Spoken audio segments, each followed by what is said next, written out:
बताया, हाँ अब्दुल मुत्तलिब का पोता पैदा होने वाला है। इस बच्चे के बाप अब्दुल्लाह कुछ महीने पहले ही दुनिया से चले गए। ये सुनकर यहूदियों की चीखें निकल गईं। वो रोते चिल्लाते अपने आलिम के पास पहुंचे और बोले, हाय अफसोस, आज नबूवत यहूदियों से निकलकर मक्का वालों को मिल गई। वक्त यूं ही गुजरता गया और आखिर वो दिन आया जिसका सबको बेसब्री से इंतजार था, जिसका इंतजार आसमान, जमीन, परिंदे और हर मखलूक कर रही थी। और फिर वो घड़ी आई, आज उस बच्चे की पैदाइश हुई जिसकी वजह से पूरी दुनिया बनाई गई। अगर वो न होते तो शायद ये दुनिया भी न होती। आज उस बच्चे की पैदाइश हुई जिसके लिए चांद 2 टुकड़ों में बांट दिया गया। आज उस बच्चे की पैदाइश हुई जिसकी खातिर सूरज को अपनी जगह पर रोक दिया गया। अल्लाह ने हुक्म दिया, ए सूरज अभी मत डूबना, क्योंकि मेरे हबीब मोहम्मद सल्लल्लाहु अलैहि वसल्लम ने अभी असर की नमाज अदा नहीं की। आज उसी बच्चे की पैदाइश हुई जिसके पास पूरी जिंदगी में जिब्राइल अलैहिस्सलाम 26,000 बार तशरीफ लाए। रात गहरा चुकी थी। हजरत आमिना रजी अल्लाह ताला अन्हा के पेट में हल्का सा दर्द उठा। उन्हें महसूस हुआ शायद आज मेरे बच्चे की पैदाइश होने वाली है। उन्होंने हजरत अब्दुल मुत्तलिब को ये खबर दी। हजरत अब्दुल मुत्तलिब ने मोहल्ले की दाई हजरत शिफा को बुलाकर कहा, आज रात तुम आमिना के साथ ही रहो, क्योंकि मेरे बेटे अब्दुल्लाह के घर बच्चा पैदा होने वाला है। रात धीरे धीरे गुजरती गई। चांद खामोश होकर बादलों में छुप गया। हजरत आमिना फरमाती है, जिस रात मेरे घर बच्चे की पैदाइश हुई उस वक्त गरीबी का ये आलम था कि चिराग में तेल जलाने के भी पैसे नहीं थे। यही वो गरीबी की रात थी जिसमें हमारे आका सल्लल्लाहु अलैहि वसल्लम इस दुनिया में तशरीफ लाए। उस रात हजरत अब्दुल मुत्तलिब और उनके सारे बेटे घर के बाहर बैठे रहे। वो सोचते रहे, अगर अब्दुल्लाह की बीवी के साथ कोई हादसा हो गया तो हम फौरन इलाज का इंतजाम करेंगे।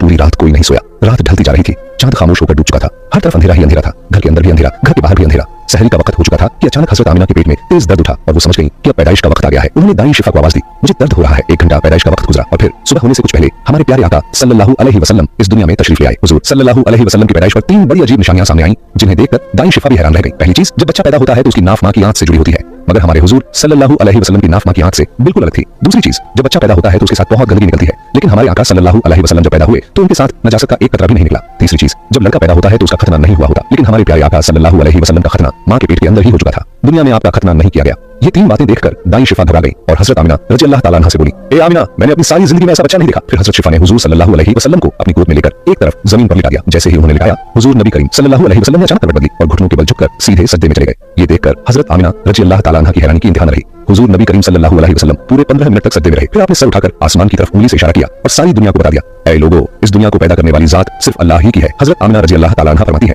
जब मैंने अपने बच्चे को गोद में लिया तो अचानक देखा कि आसमान के तारे जमीन के करीब होते जा रहे हैं। फिर अचानक एक बादल का साया मेरे कमरे के अंदर आया और मेरी गोद से मेरा बच्चा उस बादल के साए में गायब हो गया। उस बादल के अंदर से एक आवाज आई, ए जिब्राइल अलैहिस्सलाम, इस बच्चे को पूरी दुनिया का चक्कर लगवाओ, इसे सारे नबियों की खूबियां अता करो, इसे यूसुफ की खूबसूरती दो, अय्यूब का सब्र दो, इब्राहिम की दोस्ती दो और दाऊद की मीठी जुबान दो। हजरत आमिना रजी अल्लाह ताला अन्हा फरमाती है, थोड़ी देर बाद वो बादल का साया हट गया और मैंने देखा कि मेरा बच्चा फिर मेरी गोद में लेटा हुआ था। सुबह होने ही वाली थी कि दाई शिफा बाहर निकलकर हुजूर सल्लल्लाहु अलैहि वसल्लम के दादा हजरत अब्दुल मुत्तलिब को खुशखबरी देने पहुंची। उसने कहा, ए अब्दुल मुत्तलिब, तुझे पोता मुबारक हो। ये सुनकर रात भर जागे हुए अब्दुल मुत्तलिब के होश उड़ गए। वो इस कदर हैरान थे कि आमिना के घर इतना खूबसूरत बच्चा पैदा हुआ है। सारे चाचा भी अपने भतीजे को देखकर बेहद खुश हुए। यहाँ तक कि जब अबू लहब की बांधी सौबिया ने जाकर अबू लहब को ये खुशखबरी सुनाई, ए अबू लहब, तुझे भतीजा मुबारक हो। तो ये सुनकर अबू लहब इतना खुश हुआ कि उसने अपनी बांधी सौबिया से कहा, जा, मैंने तुझे अपने भतीजे की खुशी में आजाद कर दिया। हजरत अब्दुल मुत्तलिब बहुत बूढ़े हो चुके थे, मगर खुशी इतनी ज्यादा थी कि वो अपने पोते को गोद में लिए काबा की तरफ दौड़ते चले गए। सारे मक्का वाले भी खुशी से नारे लगाने लगे। लेकिन अब्दुल मुत्तलिब ये कहां जानते थे कि उनका पोता वो इंसान है जिसकी खातिर अल्लाह ने ये पूरी दुनिया बनाई। उनका पोता इतना बड़ा इंसान है कि अल्लाह ने मेराज की रात उसे जमीन से उठाकर 7वें आसमान पर अपने सामने